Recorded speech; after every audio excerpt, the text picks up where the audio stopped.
Hello friends आज की इस वीडियो में हम लोग देखने वाले हैं जो रुक्मिणी प्रकाशन के द्वारा वॉल्यूम 3 का न्यू बुक जारी किया गया है बिहार पुलिस री एग्ज़ाम कांस्टेबल री एग्ज़ाम 2024 के लिए, जिसका डेट यहाँ पर जिसका एग्ज़ाम जो है 7 अगस्त से शुरू है। ठीक है, उसी को लेकर चलते हुए आज के इस वीडियो में हम लोग टेस्ट नंबर यानी set number practice set number 8 को हम लोग कवर करने वाले हैं, जो कि इम्पोर्टेंट है। इससे पहले जो है 7 टेस्ट सीरीज कराए जा चुके हैं। अगर आप नहीं देखे हैं तो इस वीडियो का लिंक इसी वीडियो को डिस्क्रिप्शन बॉक्स में दे दिया गया है, या फिर एक प्रॉपर आपको प्लेलिस्ट मिल जाएगा, उसमें जाकर देख सकते हैं। ठीक है, ये जो है बुक जो है बिहार विद्यालय 10वीं कक्षा एवं समकक्ष स्तर से तैयार है, जो कि आपकी सिलेबस के न्यू अकॉर्डिंग जो कि 9th 10th हो गया है उसी पर बेस्ड है। ठीक है, इसमें 20 सेट्स है और ये बिहार पुलिस एग्ज़ाम के लिए काफ़ी इंपॉर्टेंट है। तो चलिए हम लोग टेस्ट नंबर 8 को यानी सेट नंबर 8 को हम लोग कवर करेंगे। इससे पहले 7 सेट कराए जा चुके हैं, ये हम लोग आज देखेंगे। तो चलिए स्टार्ट करते हैं। पहला क्वेश्चन है यहाँ पर सेट नंबर 8 का। चलिए इस वीडियो को जो है पूरा देखिएगा, और चैनल पर अगर आप नए हो चैनल को सब्सक्राइब कर लीजिए और बगल में जो बेल आइकन है उसे दबाना ना भूलिए। तो चलिए स्टार्ट करते हैं। पहला क्वेश्चन है यहाँ पर दिया गया है, बर्फ़ का घनत्व x ग्राम सेंटीमीटर क्यूब है तथा पानी का घनत्व y ग्राम सेंटीमीटर क्यूब है। जब m ग्राम बर्फ़ पिघलती है तो इसके आयतन में कितना परिवर्तन होगा। तो ये कितना हो जाएगा, तो राइट आंसर हो जाएगा यहाँ से डी ऑप्शन, m 1/y और -1/x सेंटीमीटर स्क्वायर परिवर्तन हो जाएगा। चलिए नेक्स्ट है, पराश्रव्य तरंग का उपयोग क्या है। ये काफ़ी इंपॉर्टेंट प्रश्न है जो कि आपके एग्जाम में आ जाएगा। ठीक है, पराश्रव्य तरंगों का उपयोग जो हो जाएगा यहाँ से उपरोक्त सभी हो जाएगा, यानी गहरे जल में डूबी वस्तुओं की खोज तथा उसकी गहराई ज्ञात करने में, यकृत लीवर अंगनाशय वृक्क हृदय जैसे मानव अंगों व रोगों में असामान्यताओं के निदान हेतु, और तेल व खनिज निक्षेपों के भूमिगत चित्रांकन हेतु किया गया जाता है। ठीक है, यानी ऑप्शन हो जाएगा डी। नेक्स्ट है यहाँ पर चित्र में P और Q दो बिंदुओं के बीच परिणामी प्रतिरोध क्या होगा। ठीक है, तो इसका राइट आंसर हो जाएगा यहाँ पर, इसका सॉल्यूशन जो है हम आपको टेलीग्राम पर प्रोवाइड करा देंगे। इसका राइट आंसर हो जाएगा यहाँ से 3 का ए ऑप्शन 2 ओम हो जाएगा। ठीक है, इंपॉर्टेंट है। चलिए नेक्स्ट है, एक वस्तु विरामावस्था में नियत त्वरण से गति करती है। निम्न में से कौन सा ग्राफ इसकी गतिज ऊर्जा k का चली गई दूरी x से संबंध प्रदर्शित करता है। इंपॉर्टेंट सवाल है, तो इसका जो राइट आंसर हो जाएगा वो हो जाएगा सी ऑप्शन। ठीक है, ग्राफ ये देख लीजिएगा। चलिए अगला प्रश्न देखते हैं, यहाँ से दिया गया है, निम्न में कौन सा कथन गुरुत्वाकर्षण बल के संदर्भ में सही है। तो गुरुत्वाकर्षण बल के संबंध में कौन सा कथन सही है, तो बिल्कुल राइट आंसर हो जाएगा यहाँ पर सी ऑप्शन, गुरुत्वाकर्षण बल क्रिया प्रतिक्रिया युग्म है। काफ़ी इंपॉर्टेंट प्रश्न है, यानी ऑप्शन हो जाएगा सी। नेक्स्ट है, एक उत्तल लेंस और एक अवतल लेंस आपको दिया गया है जिसकी शक्ति अज्ञात है, किस लेंस की शक्ति अधिक होगी। तो इसका राइट आंसर कमेंट बॉक्स में कमेंट कीजिए। तो इसका जो राइट आंसर हो जाएगा 6 का वो हो जाएगा ए ऑप्शन, हमेशा उत्तल लेंस की शक्ति जो है वो अधिक होगी। ठीक है, चलिए नेक्स्ट है 7 नंबर प्रश्न, निम्नलिखित में कौन सी स्थितियाँ संभव है। पहला है, चुंबकीय बल रेखाएं एक दूसरे के समानांतर हो सकती है, चुंबकीय बल रेखाएं संकेंद्रित वृत्त हो सकती है, चुंबकीय बल रेखाएं एक दूसरे को प्रतिच्छेद कर सकती है। तो चलिए इसका जो राइट आंसर हो जाएगा सी ऑप्शन, ए और बी दोनों सही है। ये जो है गलत दिया गया है, जो कि चुंबकीय बल रेखाएं एक दूसरे को कभी प्रतिच्छेद नहीं कर सकती है, यहाँ पर दिया रहता तो सही होता, ये गलत दिया गया है, बाकी दोनों सही दिया गया है, यानी ऑप्शन हो जाएगा सी। चलिए नेक्स्ट प्रश्न है, नेक्स्ट सवाल जो है इम्पोर्टेंट है, गहरे समुद्र में पानी का रंग नीला किसके कारण दिखाई देता है। तो गहरे समुद्र में पानी का रंग नीला जो है प्रकाश के प्रकीर्णन के कारण दिखाई पड़ता है, यानी ऑप्शन हो जाएगा ए राइट हो जाएगा। नेक्स्ट है, सहसंयोजी यौगिक सामान्यतः निम्न में से कौन सा गुणधर्म प्रदर्शित नहीं करते हैं। तो इसका जो राइट आंसर हो जाएगा डी ऑप्शन, ये कार्बनिक विलायक में विलय नहीं होते हैं, ये जो है गुणधर्म सहसंयोजक यौगिक प्रदर्शित नहीं करते हैं, यानी ऑप्शन हो जाएगा डी। सभी प्रश्न इंपॉर्टेंट है। चलिए नेक्स्ट प्रश्न जो हो जाएगा 10 नंबर, एक निश्चित कूट भाषा में इसको 15 लिखा जाता है, ये रीजनिंग का प्रश्न है, इसको 24 लिखा जाता है, तो उसी कूट भाषा में इसको क्या लिखा जाएगा। तो इसका जो राइट आंसर हो जाएगा डी ऑप्शन, इसका सॉल्यूशन हम टेलीग्राम पर अपलोड कर देंगे, तो इसका राइट आंसर हो जाएगा डी। चलिए 21 हो जाएगा। अगला देखिए, उस आकृति का चयन कीजिए जो नीचे दी गई श्रृंखला में आगे आएगी। तो चलिए इसका देखते हैं, तो इसका आगे कैसे आएगा देखते हैं। पहले देखिए कैसे आया है, पहले ये वाला लाइन आया है, फिर ये वाला, ठीक है, फिर ऐसे आया है, फिर ऐसे आएगा, और फिर जो है वो अब ऐसे आ जाएगा, ठीक है।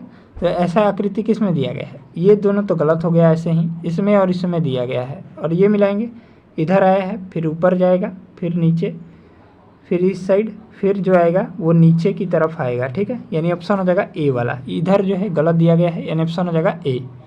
चलिए नेक्स्ट देखेंगे, दिए गए विकल्पों में से वह संख्या चुनिए जो निम्नलिखित श्रृंखला में प्रश्न चिन्ह को प्रतिस्थापित कर सके। तो यहाँ पर 113, फिर 114, फिर 110, फिर 119, 103 और 128। जब इसको सॉल्व करेंगे तो इसका जो राइट आंसर हो जाएगा 92 आ जाएगा, ठीक है। यानी ऑप्शन हो जाएगा 12 का ए। चलिए नेक्स्ट है, a person with a long experience of any occupation.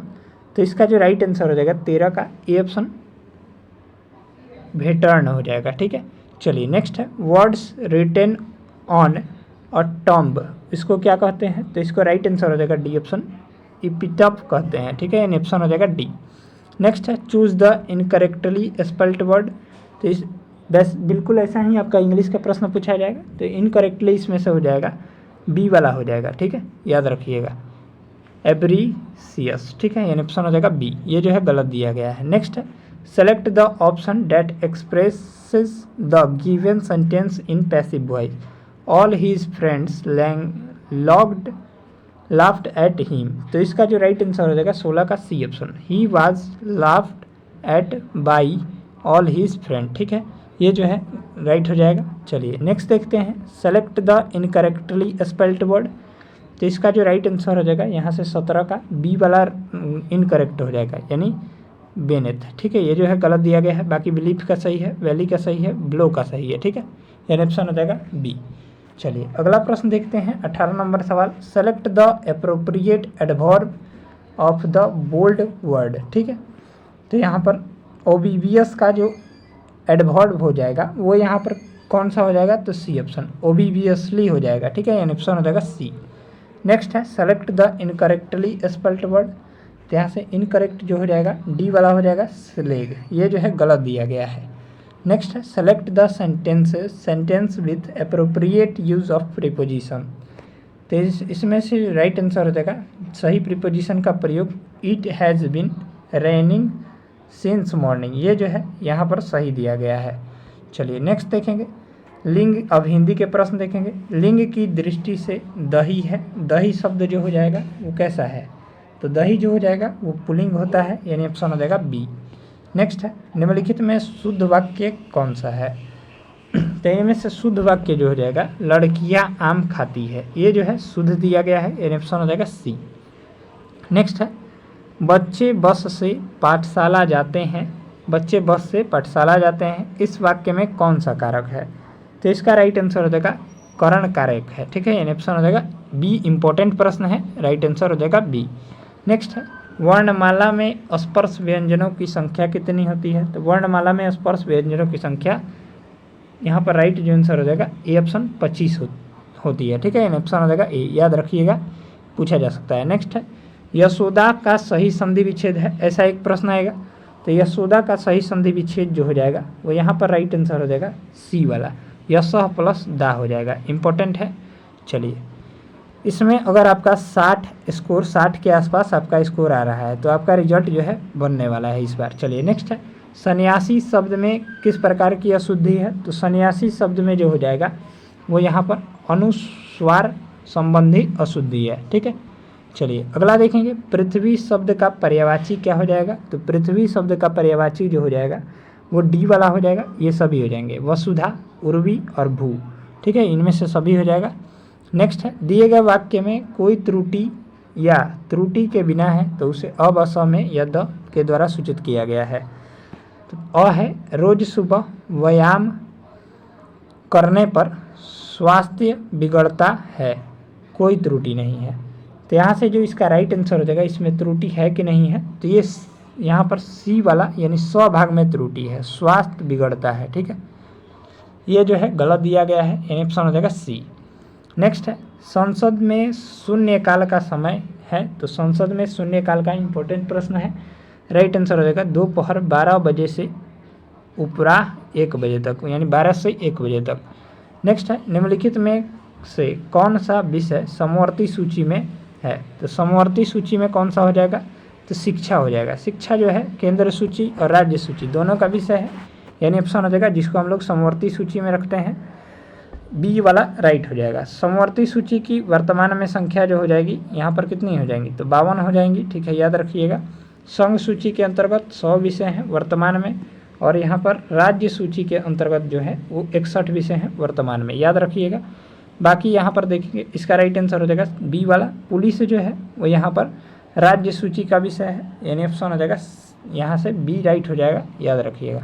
Next है निम्न में से कौन सा संशोधन अधिनियम मिनी संविधान माना जाता है। इंपॉर्टेंट प्रश्न है, मिनी संविधान किसे कहा जाता है, तो इसका राइट आंसर हो जाएगा वो 31 नंबर सवाल का ए वाला राइट आंसर हो जाएगा, यानी 42वां संविधान संशोधन को मिनी कॉन्स्टिट्यूशन के नाम से जाना जाता है, इंपॉर्टेंट है। चलिए नेक्स्ट देखेंगे यहाँ से अगला प्रश्न। अगला प्रश्न है काफ़ी इंपॉर्टेंट सवाल है, लोकसभा और राज्यसभा में गणपूर्ति यानी कोरम संख्या है, तो इसका राइट आंसर हो जाएगा 32 का, वो हो जाएगा सी वाला, कुल सदस्य का 1/10, ठीक है, याद रखिएगा, इंपॉर्टेंट सवाल है। नेक्स्ट है भारत के राष्ट्रपति पर महाभियोग चलाने के लिए कम से कम कितने दिन पूर्व की सूचना आवश्यक है, तो इसका जो राइट आंसर हो जाएगा बी वाला, ठीक है, 14 दिन पूर्व सूचना दे दिया जाता है, ठीक है, संसद द्वारा। नेक्स्ट है भारतीय रिजर्व बैंक की बैंक दर कम करने के फलस्वरूप जो हो जाएगा वो यहाँ पर बाजार की तरलता बढ़ जाती है, यानी ऑप्शन हो जाएगा ए राइट हो जाएगा। नेक्स्ट है बहुत ज़्यादा मुद्रा बहुत ही कम वस्तुओं का पीछा करती है, यह कथन निम्नलिखित में किस सैद्धांतिक विचारों पर आधारित है, यह जो आधारित है वो यहाँ पर मुद्रा का परिमाण सिद्धांत पर आधारित है। नेक्स्ट है निम्नलिखित में कौन लॉरेक्स वक्र द्वारा मापा जाता है, तो लॉरेक्स वक्र द्वारा जो है वो यहाँ पर आय की विषमता को मापा जाता है, इंपॉर्टेंट सवाल है। नेक्स्ट निम्नलिखित में कौन सा एक भारत में सेवा क्षेत्र का भाग नहीं है, तो सेवा क्षेत्र का भाग जो हो जाएगा यहाँ पर नहीं है, तो कौन सा नहीं होगा, तो ये बी निर्माण वाला, ये जो हो जाएगा वो उद्योग क्षेत्र का भाग हो जाएगा, ठीक है। बाकी परिवहन, होटल एवं रेस्ताएँ और बीमा ये सभी जो है सेवा क्षेत्र का भाग है, यानी ऑप्शन हो जाएगा बी। नेक्स्ट है लखनऊ समझौता किस वर्ष हुआ था, ये इंपॉर्टेंट सवाल है, तो लखनऊ समझौता जो हुआ था वो यहाँ पर वर्ष 1916 ईस्वी में हुआ था, इंपॉर्टेंट प्रश्न था।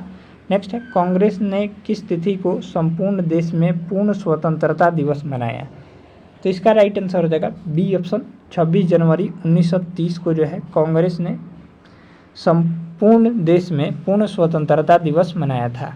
नेक्स्ट मोहम्मद गजनवी के साथ भारत आने वाला प्रसिद्ध इतिहासकार कौन था, तो मोहम्मद गजनवी के साथ भारत आने वाला प्रसिद्ध इतिहासकार जो हो जाएगा वो अलबरूनी था, ठीक है, ये ऑप्शन हो जाएगा बी। नेक्स्ट है बोस्टन की चाय पार्टी घटना घटी, तो बोस्टन की चाय पार्टी ये जो घटना घटी थी वो यहाँ पर सी ऑप्शन 1773 ईस्वी में घटी थी, जो कि इम्पोर्टेंट प्रश्न है। चलिए नेक्स्ट देखेंगे, यहाँ पर सुमेलित करना है, चलिए सुमेलित करेंगे 42 नंबर प्रश्न। 42 नंबर प्रश्न सही सुमेलित करना है, तो देखेंगे इसको, चलिए देखते हैं 42 नंबर सवाल। चलिए तो इसका जो राइट आंसर हो जाएगा वो डी वाला हो जाएगा, यहाँ से मिलान कर लेंगे, यानी लाल गोभी के पत्ते में जो है वो यहाँ पर सी ऑप्शन प्राकृतिक अम्ल क्षारक सूचक होते हैं, और यहाँ पर देखेंगे दूसरा का बी हो जाएगा मैथिल ऑरेंज जो होता है वो यहाँ पर अम्ल क्षारक सूचक होता है, और तीसरा का ए हो जाएगा यानी प्याज या लौंग जो होता है वो घ्राण सूचक होता है, यानी ऑप्शन हो जाएगा डी वाला राइट हो जाएगा, इंपॉर्टेंट है। नेक्स्ट हाइड्रोजन अन्य तत्वों के साथ संयोग किस प्रकार करती है, तो इसका राइट आंसर हो जाएगा वो हो जाएगा डी ऑप्शन, ठीक है, इलेक्ट्रॉन त्याग कर ग्रहण करके अथवा साझेदारी करके जो है हाइड्रोजन अन्य तत्वों के साथ संयोग करती है। चलिए नेक्स्ट देखेंगे, नेक्स्ट प्रश्न है 44 नंबर, रेसिडिटी क्या है, तो इसका जो राइट आंसर हो जाएगा 44 का ए ऑप्शन फैटी एसिड का ऑक्सीकरण करना रेसिडिटी कहा जाता है, ठीक है। चलिए अगला प्रश्न है, इंपॉर्टेंट सवाल है, उत्प्रेरक V2O5 का प्रयोग निम्न में से किसके उत्पादन में होता है, तो इसका जो राइट आंसर हो जाएगा SO2 से SO3 के उत्पादन में। ठीक है, इंपॉर्टेंट प्रश्न था। नेक्स्ट है, निम्न में कौन सी गैस ऑक्सीकारक तथा अपचायक दोनों है? तो इनमें से ऑक्सीकारक और अपचायक जो हो जाएगी SO2 हो जाएगी। ठीक है, नेक्स्ट है, एक धातु के फॉस्फेट का सूत्र M3PO4 है, इसके ऑक्साइड का सूत्र क्या होगा? तो इसका जो राइट आंसर हो जाएगा 47 का, वो हो जाएगा डी ऑप्शन M2O5। ठीक है, इंपॉर्टेंट था। नेक्स्ट है, एसिटिलीन में पाई और सिग्मा, यहाँ से एसिटिलीन में सिग्मा और पाई बंध की संख्या क्या होती है? तो इसका करेक्ट ऑप्शन हो जाएगा 48 का, सी ऑप्शन। ठीक है, 3 सिग्मा और 2 पाई। ठीक है, नेक्स्ट देखेंगे, साधारण अस्थायी उत्तकों के 3 प्रकार कौन कौन से हैं? तो इसका जो राइट आंसर हो जाएगा 49 का, वो हो जाएगा कौन सा हो जाएगा? तो सी ऑप्शन, पैरेनकाइमा, कोलेनकाइमा और स्क्लेरेनकाइमा, यानी ऑप्शन हो जाएगा सी। नेक्स्ट है, निम्न में कौन कोशिका विभाजन को प्रोत्साहित करता है? तो कोशिका विभाजन को जो है वो यहाँ पर राइट आंसर हो जाएगा 50 का, ए ऑप्शन, साइटोकाइनिन प्रोत्साहित करता है। नेक्स्ट जो है यहाँ पर मैथ का देखेंगे, तो यहाँ पर मैथ का सवाल देख लेते हैं। तो मैथ वाला सवाल का जो राइट आंसर हो जाएगा 51 का, ए ऑप्शन। ठीक है, इसका हम लोग टेलीग्राम पर PDF अपलोड कर देंगे, वहाँ से मिलान कर लीजिएगा। इसको सॉल्व भी कर देते हैं। तो 1/3 गुणे, यहाँ पर गुणा में चेंज करेंगे 3/1 और 1/3 हो जाएगा। ठीक है, 3 से 3 कट जाएगा तो 1/3 आ गया। ठीक है, 1/3 और फिर 1/3। ठीक, तो ये ऊपर जब जाएगा 3/3 आ जाएगा, तो राइट आंसर हो जाएगा 1। ठीक है, इंपॉर्टेंट है। नेक्स्ट देखेंगे, समान लंबाई की 2 रेलगाड़ियां समानांतर पटरियों पर समान दिशा में 36 किलोमीटर प्रति घंटा और 54 किलोमीटर प्रति घंटा की चाल से चल रही है। तेज रेलगाड़ी धीमी रेलगाड़ी से 48 सेकंड में पार करती है, तो प्रत्येक रेलगाड़ी की लंबाई मीटर में कितनी होगी? तो इसका राइट आंसर हो जाएगा सी ऑप्शन। इसका सॉल्यूशन टेलीग्राम पर मिलेगा। नेक्स्ट है, यहाँ पर 53 नंबर प्रश्न का जो राइट आंसर हो जाएगा वो हो जाएगा डी ऑप्शन, 11 दिन। नेक्स्ट, 2 टैंकरों में 850 लीटर और 860 लीटर तेल है। किसी पात्र की वह अधिकतम क्षमता धारिता ज्ञात कीजिए जो उपयोग किए जाने पर दोनों टैंकरों के तेल को सटीक संख्या में माप सकता है। तो इसका राइट आंसर हो जाएगा 170 लीटर। ठीक है, नेक्स्ट देखेंगे, तो इसका जो करेक्ट ऑप्शन हो जाएगा 55 का, वो हो जाएगा बी ऑप्शन। ठीक है, 1:1। इसका सॉल्यूशन टेलीग्राम पर आपको मिल जाएगा PDF, वहाँ से जाकर डाउनलोड कर लीजिएगा। नेक्स्ट देखेंगे 56 नंबर, 56 का जो राइट आंसर हो जाएगा बी। अगला देखेंगे, यहाँ से 57 का राइट आंसर हो जाएगा बी। चलिए नेक्स्ट देखेंगे 58 नंबर प्रश्न, 58 का राइट आंसर हो जाएगा डी। नेक्स्ट है, नेक्स्ट देखेंगे हम लोग, बाबर ने तुजुक ए बाबरी किस भाषा में लिखी थी? तो बाबर ने तुजुक ए बाबरी नामक पुस्तक जो है वो तुर्की भाषा में लिखी थी, यानी राइट आंसर हो जाएगा बी। नेक्स्ट है, सीमांत गांधी के नाम से कौन जाने जाते हैं? तो सीमांत गांधी के नाम से राइट आंसर हो जाएगा 60 का, ए ऑप्शन, अबुल गफार खां को जाना जाता है, या अब्दुल कलाम आज़ाद नहीं मारिएगा। ठीक है, ऑप्शन हो जाएगा ए। नेक्स्ट है, इसरो किस संगठन का शब्द संक्षेप है? तो इसरो जो है वो यहाँ पर राइट आंसर हो जाएगा C option, Indian space research organisation का शब्द संक्षेप है। ठीक है, यानी फुल फॉर्म पूछा था। चलिए नेक्स्ट देखेंगे, महाबोधि मंदिर या महान जागृत मंदिर एक बौद्ध मंदिर है जो स्थित है, तो जो है वो यहाँ पर बिहार राज्य में स्थित है। नेक्स्ट देखें, प्रोटेम स्पीकर का कर्तव्य होता है, तो प्रोटेम स्पीकर का कर्तव्य जो होता है सदस्यों को शपथ दिलाना होता है, यानी राइट आंसर हो जाएगा बी। अगला प्रश्न है, संसदीय शासन प्रणाली में वास्तविक कार्यपालिका शक्ति किसके पास होती है? तो इसका करेक्ट ऑप्शन हो जाएगा बी ऑप्शन, प्रधानमंत्री के पास। ठीक है, नेक्स्ट है, अंडमान व निकोबार द्वीप पर निम्नलिखित उच्च न्यायालयों में से किस एक का क्षेत्राधिकार है? तो इसका करेक्ट ऑप्शन हो जाएगा वो हो जाएगा बी ऑप्शन, कोलकाता का। ठीक है, चलिए अगला देखेंगे, कोई विधेयक धन विधेयक है या नहीं है, इसका निर्णय जो है वो कौन करता है? तो इसका निर्णय जो है यहाँ पर लोकसभा अध्यक्ष करता है। इंपॉर्टेंट प्रश्न है। चलिए नेक्स्ट देखते हैं यहाँ से अगला सवाल, भारत का संविधान जो है, भारत का संविधान, तो इसका राइट आंसर हो जाएगा 67 का, वो हो जाएगा ए ऑप्शन, उधार का एक बोरा है। ठीक है, यानी ऑप्शन हो जाएगा ए ऑप्शन, राइट हो जाएगा। चलिए नेक्स्ट प्रश्न देखेंगे 68 नंबर प्रश्न, वर्तमान भारत में जन्म दर तथा मृत्यु दर से संबंधित निम्न में से कौन सा कथन सही है?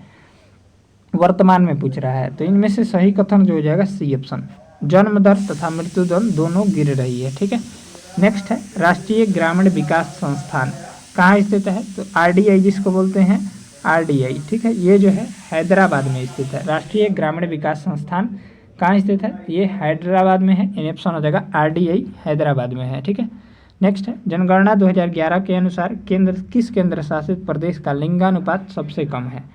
तो इसका राइट आंसर हो जाएगा दमन एवं दीव का। ठीक है, नेक्स्ट है निम्नलिखित में कौन सा एक भारत में कहवा उत्पादन में अग्रणी है? तो कहवा उत्पादन में अग्रणी जो हो जाएगा वो कर्नाटक राज्य हो जाएगा। ठीक है, अगला देखेंगे मनुष्य के शरीर में उपस्थित निम्न में से किस कोशिका में केंद्रक नहीं होता है? तो इसका राइट आंसर हो जाएगा एरिथ्रियोसाइट में। यानी ऑप्शन हो जाएगा ए ऑप्शन। नेक्स्ट है प्रजनन के दौरान मूल कार्य एक निम्न में किसका निर्माण करना होता है? तो इसका राइट आंसर हो जाएगा वहाँ से राइट आंसर हो जाएगा बी ऑप्शन डीएनए कॉपी। ठीक है, चलिए अगला देखेंगे यूरिया का सूत्र क्या होता है? इंपॉर्टेंट प्रश्न है, सूत्र आपसे पूछ सकता है। तो यूरिया का सूत्र जो होता है NH2CONH2 होता है। ठीक है, यानी ऑप्शन हो जाएगा ए वाला।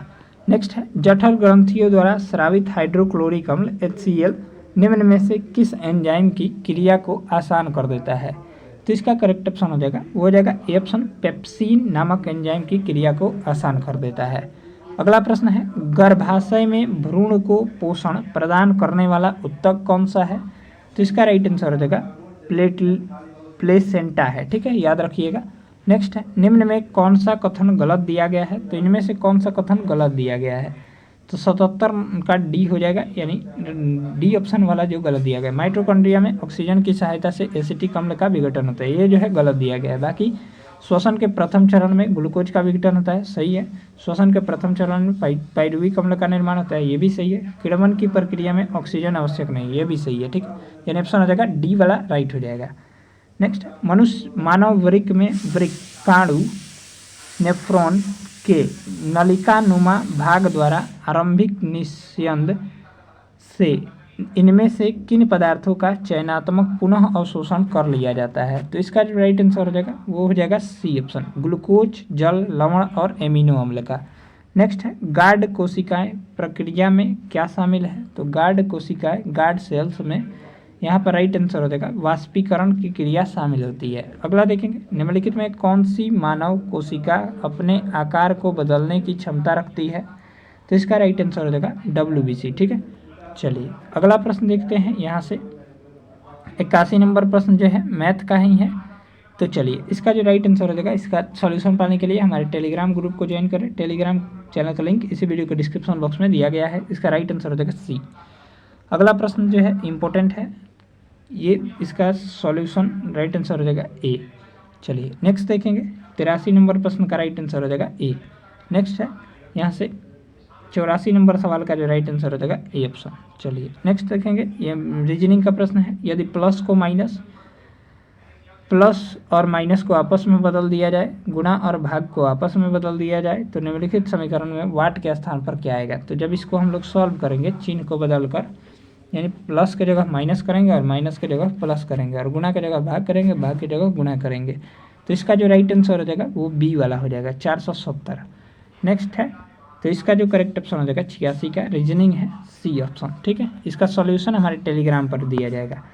चलिए नेक्स्ट है देखेंगे पैटर्न को पूरा करने वाली आकृति को पहचानिए, घूर्णन की अनुमति नहीं है। ठीक है, चलिए तो इसमें गलती को ढूंढना पड़ेगा, तब जो है हमको राइट आंसर मिलेगा। 4 ऑप्शन आप लोग देख रहे हैं, सही आंसर कमेंट कीजिए। ठीक है, तो कैसे खुला है देखेंगे हम लोग, ये तो है ही। ठीक, यहाँ से देखते हैं, एक सेकेंड, ये यहाँ से ये लाइन आया हुआ है। ठीक है, और फिर ये खुल रहा है ऐसे 3D शेप में खुला है, फिर ऐसे फिर ऐसे फिर ऐसे। ठीक है, तो यहाँ पर देखेंगे ये कैसे खुला है, यहाँ पर लाइन काट रही है। ठीक, तो चलिए 87 नंबर प्रश्न का जो हो जाएगा बी वाला राइट हो जाएगा। ठीक है, ये यहाँ पर ऐसे मिल जाएगा आकर, ठीक 3D शेप में, और ये खुला रह जाएगा। ठीक है, यानी ऑप्शन हो जाएगा बी। नेक्स्ट है भारत का मानक समय इलाहाबाद के निकट मिर्ज़ापुर से गुजरती है। यह भारत के कितने राज्यों से होकर गुजरती है? तो यह जो है 5 राज्यों से होकर गुजरती है। नेक्स्ट है दक्षिण पठार की सबसे ऊंची चोटी कौन सी है? तो इसका राइट आंसर हो जाएगा अन्नाईमुडी है। ठीक है, ये ऑप्शन हो जाएगा बी। सबसे पुराना पर्वतमाला पूछेगा तो अरावली हो जाएगा। इसका राइट आंसर हो जाएगा बी। चलिए अगला प्रश्न देखते हैं। जल्दापाड़ा वन्यजीव अभयारण्य क्यों प्रसिद्ध है? तो इसका जो राइट आंसर हो जाएगा वो हो जाएगा सी ऑप्शन, गैंडा के लिए प्रसिद्ध है। ध्यान दीजिएगा, जल्दापाड़ा वन्यजीव अभयारण्य आप सभी कमेंट करके बताइए कि कहाँ, किस राज्य में है। नेक्स्ट है मधुमक्खियों का प्रजनन तथा प्रबंधन कहलाता है।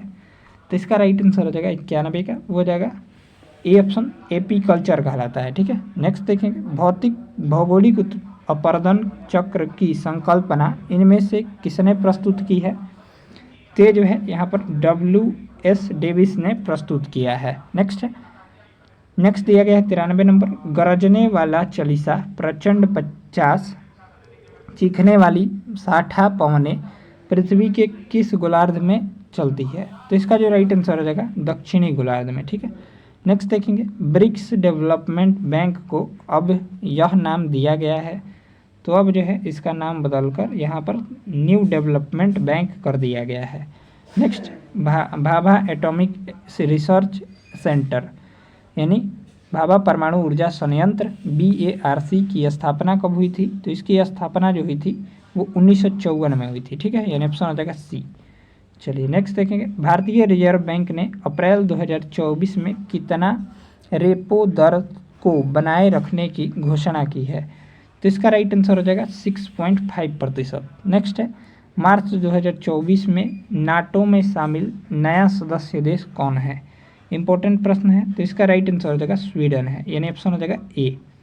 चलिए नेक्स्ट है हाल ही में कौन सा राज्य वित्त वर्ष 2024 में देश के कुल इलेक्ट्रॉनिक सामान निर्यात 30% योगदान देकर इलेक्ट्रॉनिक सामान का सबसे बड़ा निर्यातक बनकर उभरा है? तो इसका जो राइट आंसर हो जाएगा 98 का, सी ऑप्शन तमिलनाडु हो जाएगा। ठीक है, चलिए नेक्स्ट है वर्ष 2023 के लिए इंदिरा गांधी पुरस्कार से किसे सम्मानित किया गया है? तो ये ए एवं बी दोनों हो जाएगा, यानी डेनियल बोइम और अली अबू अवाद, इन दोनों को जो है सम्मानित किया गया है। नेक्स्ट है किस देश ने ठोस ईंधन आधारित अंतरिक्ष रॉकेट की उड़ान परीक्षण किया है? तो इसका जो राइट आंसर हो जाएगा ए ऑप्शन, दक्षिण कोरिया। ठीक है, चलिए इस तरह से इस वीडियो में हम लोग 1 to 100 प्रश्नों को कवर किए हैं। इसका PDF अगर आप चाहते हैं तो हमारे टेलीग्राम पर मिलेगा। टेलीग्राम चैनल का लिंक इस वीडियो के डिस्क्रिप्शन बॉक्स में है। मिलते हैं नेक्स्ट वीडियो में, तब तक के लिए जय हिंद जय भारत। अगर आप चैनल पर नए हो चैनल को सब्सक्राइब कर लीजिए और बगल में जो बेल आइकन है उसे दबाना न भूलिएगा। मिलते हैं प्रैक्टिस सेट नंबर यहाँ पर लेकर कितना को, तो हम लोग प्रैक्टिस सेट नंबर 9 को लेकर, ठीक है 7 कराए जा चुके हैं और ये 8वां हम आज कर लिए, तो प्रैक्टिस सेट नंबर 9 को लेकर आएंगे हम लोग कल। चलती है, जय हिंद जय भारत।